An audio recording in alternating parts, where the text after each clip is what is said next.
அது ஒரு அழகான கிராமம். அந்த கிராமத்துல பத்ரையா அப்படிங்கிற ஒரு விவசாயி வாழ்ந்துகிட்டு இருந்தாரு. ஒரு நாள் அந்த ஊர்ல ஒரு திருட்டு நடந்துச்சு. பக்கத்து ஊரு திருடன் ரங்கா பத்ரையாவோட வீட்டுக்குள்ள புகுந்து அந்த வீட்ல இருந்த நகை, தங்க, காசு எல்லாத்தையுமே திருடிட்டான். ஆனா நகையை அப்படியே எடுத்துக்கிட்டு போனா மாட்டிடுவேணும் அப்படிங்கிற பயத்தினால அவன் தினமும் பயன்படுத்துற ஒரு கோடாலிய அதோட மரப்புடியை வெட்டி அதுக்குள்ள ஓட்ட செஞ்சு அந்த தங்கத்தை எல்லாத்தையுமே அந்த கோடாலியோட புடிக்குள்ள போட்டு மேல மரமுடிய வச்சு அந்த கோடாலிய மூடிட்டான். அவனுக்கு மட்டும்தான் தெரியும் அந்த கோடாலியோட புடியில தங்கம் இருக்குன்றது. வெளியில பாக்குறவங்களுக்கு அது வெறும் கோடாலி மட்டும்தான். அடுத்த நாள் காலையில பத்ரையாவோட வீட்டுல அவனுடைய மனைவியான கனகா அழ ஆரம்பிச்சா. ஐயோ, என்னங்க, நம்ம வீட்டுல இருந்த நகை, தங்க, காசு எல்லாமே காணுங்க. ராத்திரி திருடன் வீட்டுக்கு வந்துருப்பான் போல மொத்தத்தையும் எடுத்துக்கிட்டு போயிட்டாங்க. பாவி பையன் யாருன்னு தெரியலையே. வீட்டுல இருக்கிற மொத்தத்தையுமே இப்படி தொடச்சி எடுத்துட்டு போயிட்டானே. கனகா, கொஞ்சம் அமைதியா இரு. எதுக்கு காலையில எழுந்த உடனே ஊரை கூட்டுற மாதிரி சத்தம் போட்டுக்கிட்டு இருக்க? திருடன் வந்துட்டான், திருடிக்கிட்டும் போயிட்டான். இப்போ அவனை கண்டுபிடிக்க தான் முயற்சி பண்ணணும். அழுதுகிட்டு இருந்தா எதுவும் நடக்காது. ஆம்பளைங்க நீங்க எல்லாரும் பொறுமையா தான் இருப்பீங்க. அவன் எடுத்துக்கிட்டு போனது என் பிறந்த வீட்டுல எனக்கு போட்ட நகையாச்சே. ராத்திரி நல்ல கும்பகரண மாதிரி படுத்து தூங்கிருக்கீங்க. திருடன் வந்தது கூட தெரியல, மொத்தத்தையும் எடுத்துக்கிட்டு போயிட்டான். இப்போ என்ன மட்டும் வாய மூடு, அமைதியாருன்னு சொல்லுங்க. இங்க பாரு கனகா, நான் ஒன்றும் சாதாரண ஆள் இல்லை. ஏற்கனவே நம்ம ஊர் காவக்காரங்க எல்லாரையுமே எல்லா ஊருக்கும் அனுப்பி திருடன் யாருன்னு தேட சொல்லிட்டேன். திருடிட்டு போனவன் சும்மா இருக்க மாட்டான். அந்த நகைகளை விற்க முயற்சி பண்ணுவான், என்கிட்ட மாட்டிப்பான். அது வரைக்கும் நீ கொஞ்சம் சும்மா இரு. அந்த திருடனை சீக்கிரமா கண்டுபிடிச்சு என் நகையை என்கிட்ட கொடுத்துட்டு அப்புறமா அவனை நீங்க என்ன வேணும்னாலும் செஞ்சுக்கோங்க. அந்த பச்சைக்கல் ஆரம் எனக்கு ரொம்ப முக்கியங்க. சரி, அமைதியா இரு. நான் போய் சுப்பையாவை பார்க்குறேன். அவன் ரொம்ப புத்திசாலி. நம்ம ஊருக்கு யார் வந்தாலும் அவன் கடையை தாண்டி தான் வரணும். யாராவது அந்த பக்கம் வந்தாங்களான்னு கேட்குறேன். ராமையா அவனுடைய ஆடுகளை மேய்ச்சிக்கிட்டு வெயிலா இருக்கிறதுனால ஒரு பெரிய ஆலமரத்தோட நிழல்ல நின்னுக்கிட்டு இருந்தான். அவன் கையில ஒரு பழைய கோடாலி இருந்துச்சு. அதோட மரப்புடி ரொம்பவும் நல்லா இருந்துச்சு. அப்போ ராமையா அவனுடைய ஆடுங்களை பார்த்துக்கிட்டு, ஏண்டா குட்டி பயல, நான் கட்டி வச்சிருக்கிற இடத்த விட்டு தப்பிச்சு ஓடலான்னு பார்க்குறியே? அங்கே எதனா மிருகம் வந்து உன்னை தின்னுட்டா நான் என்னடா பண்ணுவேன்? என் பேச்சை கேட்டு அமைதியா இங்கேயே புல்லு மேய்ஞ்சிக்கிட்டு இரு. எனக்கு கொஞ்சம் அசதியா இருக்கு. நான் இந்த மரத்துக்கு கீழே ஓய்வெடுக்கிறேன். கோடாலி என் பக்கத்துலயே இருக்கட்டும். எதனா மிருகம் வந்தா சத்தம் போடுங்க, நான் அதை பார்த்துக்கிறேன் அப்படின்னு சொல்லி ராமையா கோடாலிய பக்கத்துல வச்சுட்டு துண்டை தரையில போட்டு கொஞ்ச நேரம் ஓய்வெடுக்க ஆரம்பிச்சான். சரியா அந்த நேரத்துலதான் அதே இடத்துக்கு தங்கம் வச்சிருந்த அந்த கோடாலியை எடுத்துக்கிட்டு திருடன் ரங்காவும் மெதுவா நடந்து வந்துகிட்டு இருந்தான். அவனுக்கும் ரொம்ப சோர்வாதான் இருந்துச்சு. அப்ப ரங்கா அவனுடைய மனசுக்குள்ள, ஐயோ, இந்த பத்திரையா அனுப்பின ஆளுங்க என்னை தேடிக்கிட்டு வந்துகிட்டு இருக்கானுங்க. ஓடி ஓடி என் கை காலெல்லாம் வலிக்குது. இவங்க கிட்ட மாட்டிக்கிட்டா அவ்வளவுதான். நல்ல வேலை, நகையை மூட்டை கட்டி கொண்டு போயிருந்தா நான் யாருக்கிட்டையாவது மாட்டியிருப்பேன். ஆனா என் புத்திசாலித்தனத்தால இந்த கோடாலியோட கைப்பிடிக்குள்ள எல்லாத்தையும் வச்சிருக்கேன். எவனாலையும் இதை கண்டுபிடிக்க முடியாது. கொஞ்சம் அசதியா இருக்கு. கொஞ்ச நேரம் இங்க ஓய்வெடுத்துட்டு அப்புறம் போலாம். ரங்காவும் அதே மரத்துக்கு கீழே படுத்து கொஞ்ச நேரம் ஓய்வெடுத்தான். கோடாலிய பக்கத்துல வச்சிருந்தான். திடீர்னு நாய்ங்க குளிக்கிற சத்தத்தை கேட்டு தூங்கிக்கிட்டு இருந்த ரங்கா துடிச்சு பிடிச்சி எழுந்திருச்சான். ஐயோ கடவுளே, யாரோ வராங்க போலயே. நான் இங்க இருந்து மாட்டிக்கிட்டா நல்லா இருக்காது. முதல்ல இங்க இருந்து ஓடி போகணும்.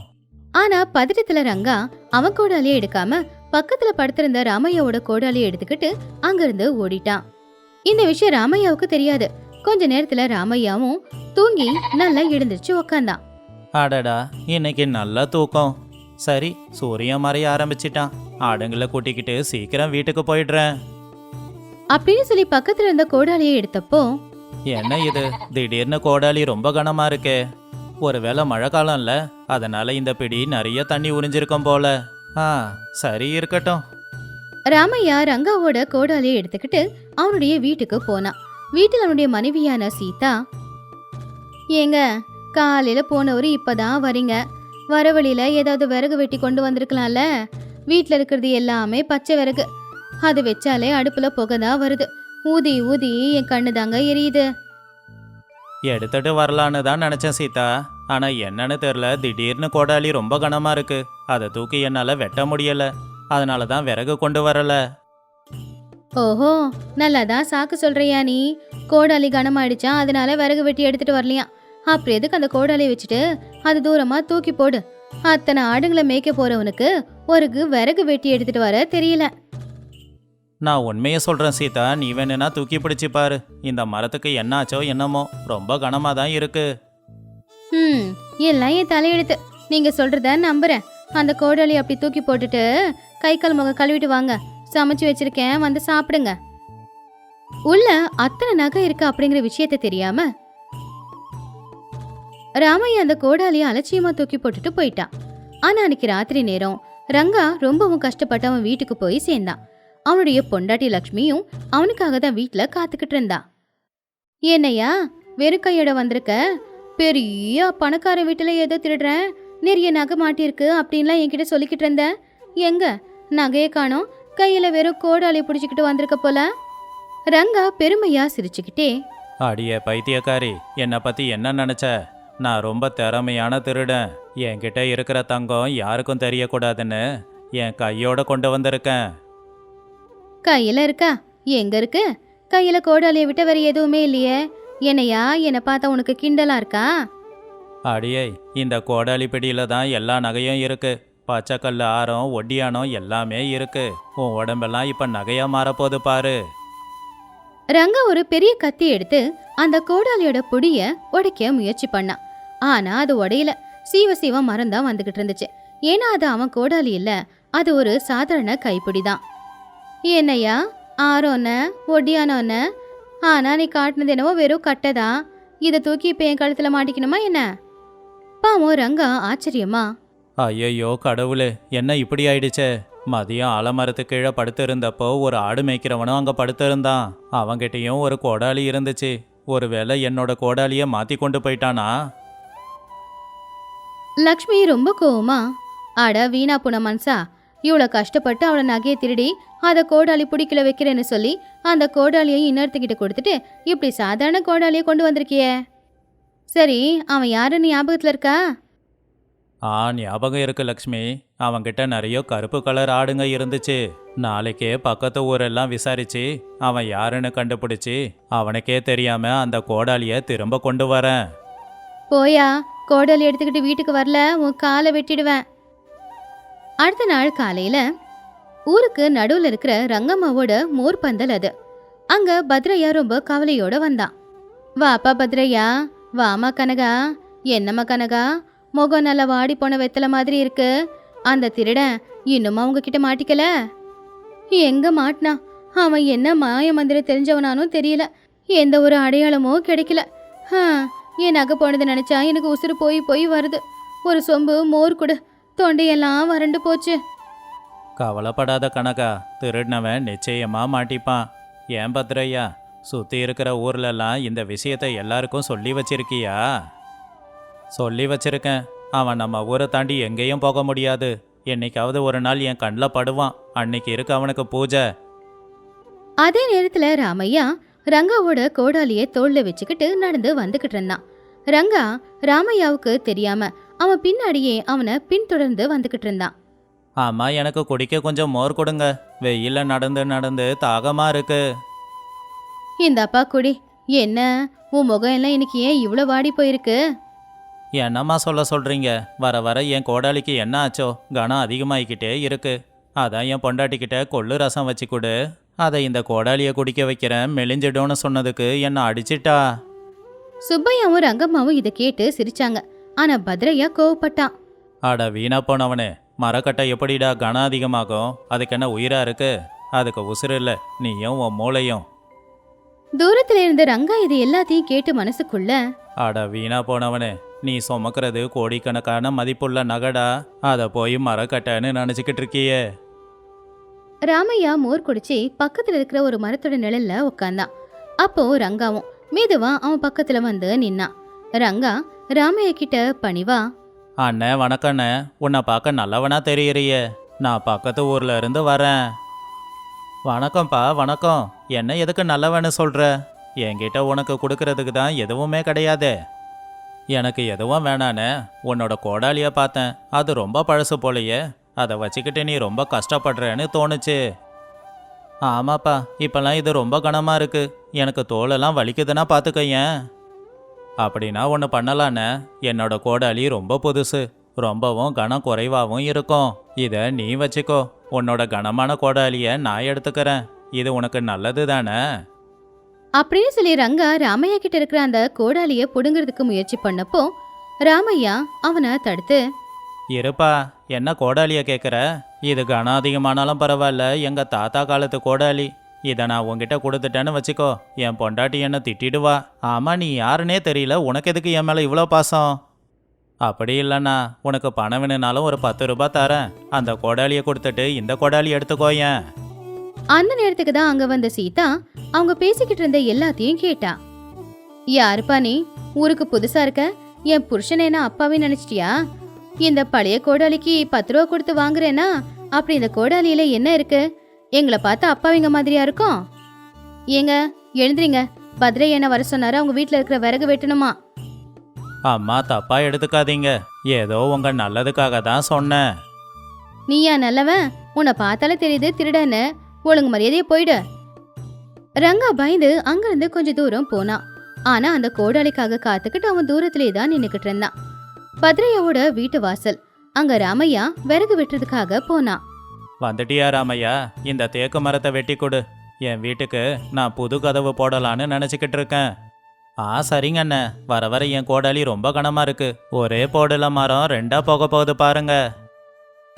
அந்த நேரத்துல அங்க சீதா, சுப்பையா, ரங்கம்மா, கனகா எல்லாரும் நின்னுக்கிட்டு இருந்தாங்க.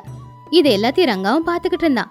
ரங்கா மனசுக்குள்ள, ஐயோ, அவன் மட்டும் அந்த கோடாலியால விறக வெட்ட போனானா அவ்வளவுதான், மொத்த தங்கமும் வெளியில வந்து கொட்டிடுமே. ராமையா அந்த கோடாலி இறுக்கமா பிடிச்சுக்கிட்டு அந்த தேக்கு மரக்கட்டைய வெட்ட முயற்சி பண்ணான். டக் டக்குன்னு சத்தம் கேட்டுச்சு. அந்த தேக்கு மரம் ரொம்ப கெட்டியா இருந்துச்சு. ஆனா ராமையாவோட கையில இருக்கிற கோடாலி ரொம்ப பலவீனமா இருந்ததுனால அந்த மரத்தை வெட்ட போய் அந்த கோடாலியோட கைப்பிடி உடைஞ்சுது. அந்த கைப்பிடிக்குள்ள ஒளிச்சு வச்சிருந்த கனகாவோட நகை எல்லாமே அப்படியே தரையில வந்து கொட்டுச்சு. அதுல ஒட்டியானம், காசு மாலை, கம்மல், வளையல் எல்லாமே இருந்துச்சு. அப்போ இது தூரத்துல இருந்து பார்த்த கனகா, ஐயோ என் நகை, என் ஒட்டியானோ, என் காசு மாலை, ஐயோ கடவுளே! என்ன ராமையா இது? இதெல்லாம் தங்கம்மா? அப்ப நீதான் திருநியா? ஐயோ பத்ரையாண்ண, எனக்கு எதுவும் தெரியாது. நான் ஆடு மேய்க்கிறவன். இதுல எப்படி நகை வந்துச்சுன்னு எனக்கு சத்தியமா தெரியாதுண்ண. ஏன் புருஷ திருடனா இருந்தா இன்னும் நாங்க அந்த சின்ன குடிசையில எதுக்கு வாழ போறோம்? அவருக்கு 1ல இருந்து 10 வரைக்குமே சரியா எண்ணம் வராது. தயவு செஞ்சு எங்களை நம்புங்க. பத்ரையா, கொஞ்சம் பொறுமையா யோசி. ராமையா அந்த நகையை திருடி இருந்தா உன் வீட்டுக்கு ஏன் வரப்போறான்? கையோட கோடாலியை வேற கொண்டு வந்திருக்கான். எனக்கு தெரிஞ்சு இந்த கோடாலிக்குள்ள நகையை வச்சது வேற யாரோன்னு தோணுது. இது எல்லாத்தையும் தூரத்துல இருந்து பாத்துக்கிட்டு இருந்த ரங்காவுக்கு நகையெல்லாம் கீழே கொட்டினதும் அவனால தன்னை தானே கண்ட்ரோல் பண்ணிக்க முடியாம அந்த நகை எல்லாத்தையுமே எடுத்துக்கிறதுக்காக வந்தான். இது ஏன் கோடாலி, ஏன் தங்கம். இந்த தங்கம் எனக்கு சொந்தம். ஏண்டா, நீ தானே காலையில இந்த கோடாலியை கொடுங்க, அதுக்கு பதிலா 10 ரூபாய் கொடுக்கறேன் அப்படின்னு சொன்ன. ஓஹோ, அப்ப நகையை திருடினது நீதானா? யாருக்கும் தெரியாம கோடாலியோட புடிக்குள்ள நகையை வச்சிருக்க. ஆனா எங்கேயோ உன் கோடாலியும் ராமையா கோடாலியும் கை மாறி இருக்கு. இப்ப மாட்டிக்கிட்டியா? பாத்தியா பத்ரையா, திருடன் யாரா இருந்தாலும் நிச்சயம் ஒரு அடையாளத்தை விட்டுட்டு தான் போவான். தேவையில்லாம ராமையாவுக்கு தான் இன்னைக்கு கெட்ட பேரு. கனகா வந்து அந்த நகை எல்லாத்தையுமே முந்தானையில முடிஞ்சு வச்சுக்கிட்டு, அப்பாடா என் நகை எப்படியோ கிடைச்சிருச்சு. ராமையா, என் குடும்பத்துக்கு நீ கடவுள் மாதிரி. உன்னாலதான் என் நகை எனக்கு கிடைச்சிது. பாத்தீங்களா, என் புருஷன் ரொம்ப நல்லவரு. இந்த ஊருக்கு அவரால நல்லது மட்டும்தான் நடக்கும். அப்ப ராமையா, எனக்கு இன்னும் எதுவும் புரியல. ஏன் கோடாலி எங்க? என் ஆடுங்க வேற காத்துக்கிட்டு இருக்கோம். எனக்கு நேரமாகுது. நான் வரேன் பத்ரையா அண்ணன். ராமையோட அப்பாவித்தனத்தை பார்த்து எல்லாரும் சந்தோஷப்பட்டாங்க. ரங்காவை போலீஸ்ல பிடிச்சு கொடுத்துட்டாங்க. பத்ரையா ராமையாவுக்காக ஒரு புது கோடாலையும் போட்டுக்க புது துணியையும் வாங்கி கொடுத்தான். அப்படி ரங்கா அவனுடைய திருட்டு புத்தியால ராமையாவோட அப்பாவித்தனத்தினால வசமா மாட்டிக்கிட்டு ஜெயில இருந்தான். இன்னொரு பக்கம் ராமையா பத்ரையா வாங்கி கொடுத்த கோடாலையை வச்சுக்கிட்டு அழகா விறகு வெட்டிக்கிட்டு இருந்தான். ஊருக்காரங்க எல்லாருமே ராமையாவோட அப்பாவித்தனத்தை பார்த்து ராமையா கள்ள கபடம் தெரியாதவன்னு அவனுக்கு நல்ல பேரும் வந்துச்சு. ஊர்ல இருக்கிற எல்லாருக்குமே ராமையாவை ரொம்பவும் பிடிச்சது. ஒரு திருடன் எவ்வளவுதான் அவன் புத்திசாலியாவே இருந்தாலும் என்னைக்காவது ஒரு நாள் அவன் நிச்சயமா மாட்டிப்பான். அதுக்கு அடையாளமே நம்மளுடைய ரங்காதான். அது ரொம்பவும் அழகா இருந்த ஒரு சின்ன கிராமம். அங்க ஒரு ஓட்டு வீடு, அதுக்கு பின்னாடி ஒரு காய்கறி தோட்டம், அதுக்கு பக்கத்துல பெரிய சமையலறை. அந்த சமையலறையில அடுப்புல பெரிய இரும்பு கடாயும், அதுல சுட சுட அதிரசத்தை போட்டு பொரிச்சு எடுத்துக்கிட்டு இருந்தாங்க. வெள்ளப்பாகோட மனம் அங்கெல்லாம் பரவி இருந்துச்சு. அத்தை, அதிரசம் அந்த அண்டா நிறைய இருக்குல்ல, இப்போ இன்னும் எதுக்கு அதிகமா செய்யணும்? வீட்டுல இருக்கிறது நாம மட்டும் தானே, வீணா எதுக்காக இது எல்லாத்தையுமே செலவு பண்ணணும்?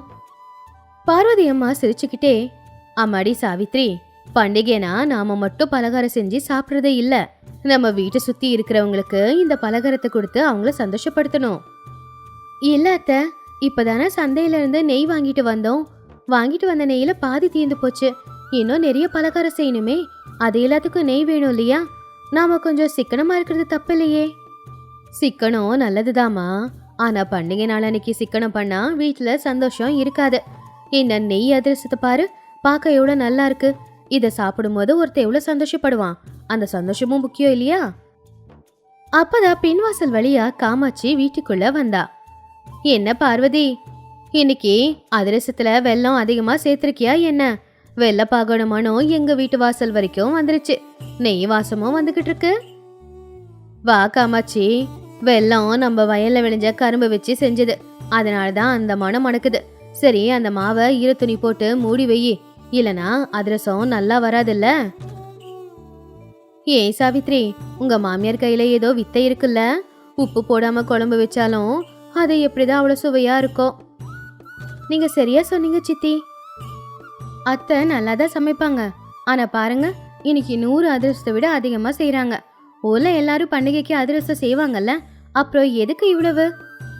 காமாட்சி சிரிச்சுக்கிட்டே, அடிய பைத்தியக்காரி, இன்னுமா உங்க மாமியாரை பத்தி உனக்கு தெரியல? போன வருஷம் பண்டிகைக்கு எங்க வீட்டுல பாகு சரியா வராம அதிரசமும் சரியா வரல. உங்க அத்தை தான் ஒரு கூட நிறைய அதிரசத்தை கொடுத்தாங்க. அன்னைக்கு பண்டிகையை கொண்டாடினதே உங்க அத்தை கொடுத்த அதிரசத்தை சாப்பிட்டுதான். சும்மாரு காமாட்சி, பழைய விஷயம் எல்லாம் எதுக்கு? சாவித்ரி, அடுப்புல 2 கட்டியை அதிகமாவே, நெருப்பு குறையுது பாரு. அப்படியே அந்த நெய் டப்பாவை கூட, கடையில கொஞ்சம் நெய் ஊத்தலாம். இந்தாங்க அத்தை, ஆனா என் சந்தேகம் மட்டும் தீரல. நம்ம கஷ்டப்பட்டு சம்பாதிச்சதை இப்படி தானம் பண்ணிக்கிட்டே இருந்தா அப்புறம் நாளைக்கு நமக்கு யார் உதவுவாங்க? அப்பதான் வெளியில இருந்து ராமையாவும் கோபாலும் முகம் கழுவிக்கிட்டு உள்ள வந்தாங்க. என்ன பார்வதி, மருமக கேட்குற கேள்விக்கு பதில் சொல்ல மாட்டேங்கிறியே. சரி சரி, ரொம்ப அசதியா வந்தேன், ஆனா நெய் வாசத்துல எல்லாத்தையும் மறந்துட்டேன். ஆமாம்மா, வேலை செஞ்சு வீட்டுக்கு வந்ததால ரொம்ப அசதியா இருக்கு. சூடானால அதிரசம் கூட சாப்பிட்றேன். அட இருங்கப்பா, சாமிக்கு படைக்காம உங்களுக்கு கொடுக்க முடியுமா? சாவித்ரி, அவங்களுக்கு குடிக்க முதல்ல கொஞ்சம் தண்ணியை கொடு. டே கோபால், வா, வந்து இப்படி மனையில உக்காரு. ஏங்க, நீங்களாவது அத்தை கிட்ட சொல்லக்கூடாதா? நாளைக்கு சொந்தக்காரங்க வீட்டுக்கு வராங்க. இருக்கிற நெய் மாவை எல்லாத்தையும் இப்படி பயன்படுத்திட்டா வரவங்களுக்கு என்ன கொடுக்கறது?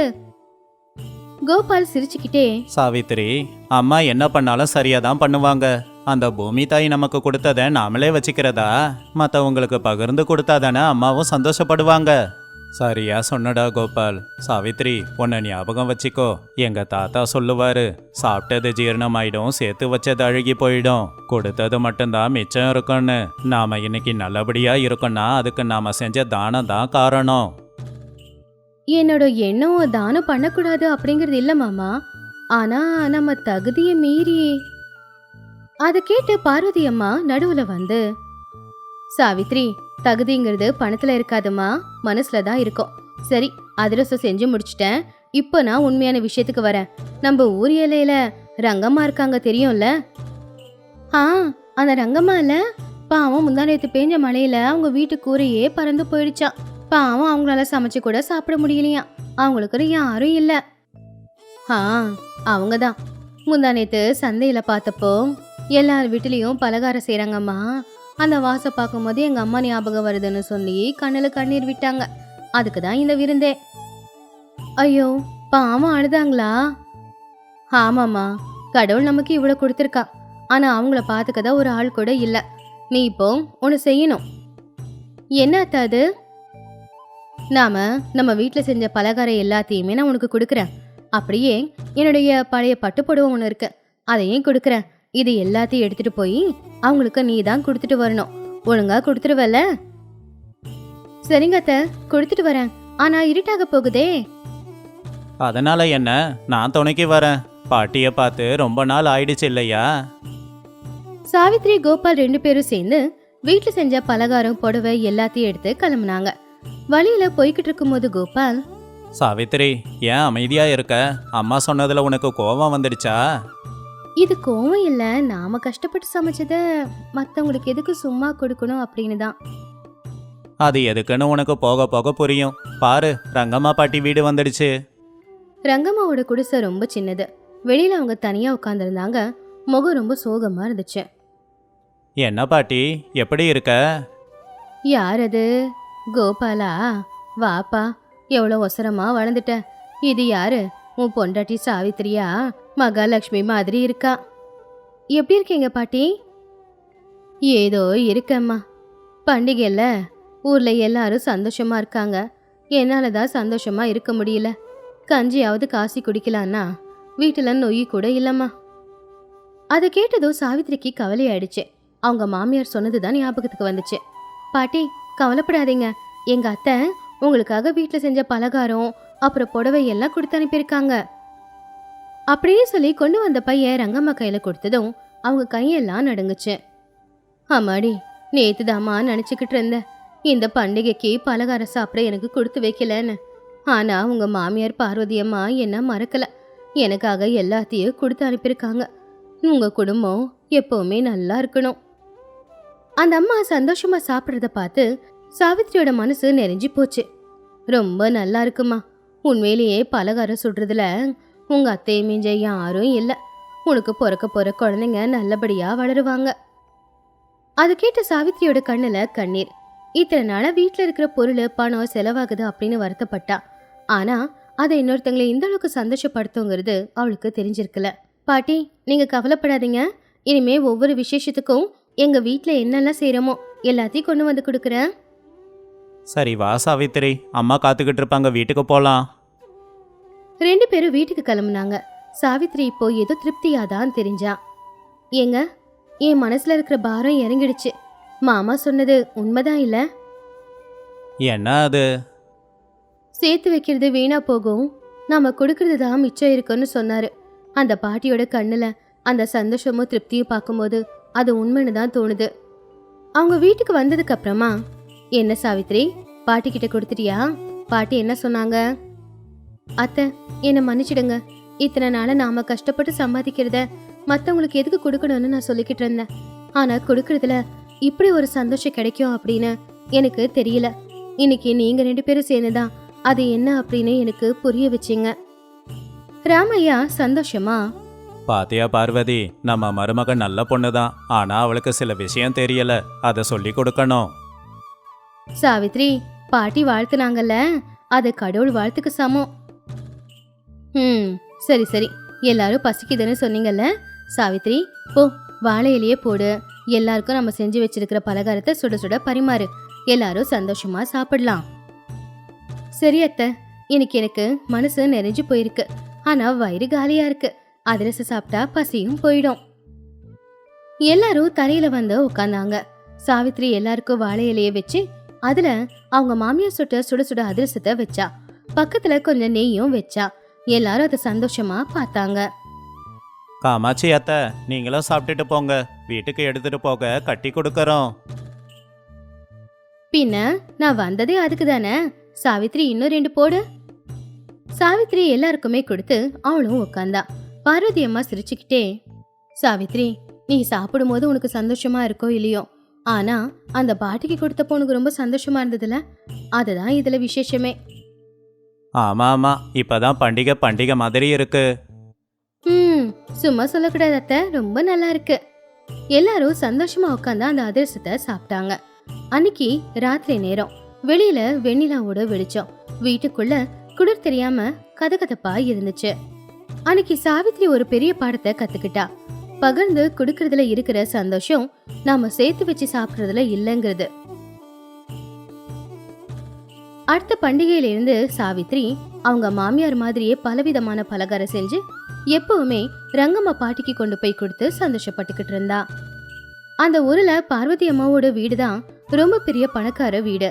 ஆனா அவங்க எல்லாத்தையுமே அவங்களே வச்சுக்காம ஊர்க்காரங்களுக்கு கொடுத்து எல்லாரையுமே சந்தோஷப்படுத்தி அவங்க முகத்துல வர சந்தோஷத்தை பார்த்து சந்தோஷப்படுற குடும்பம் தான் அது.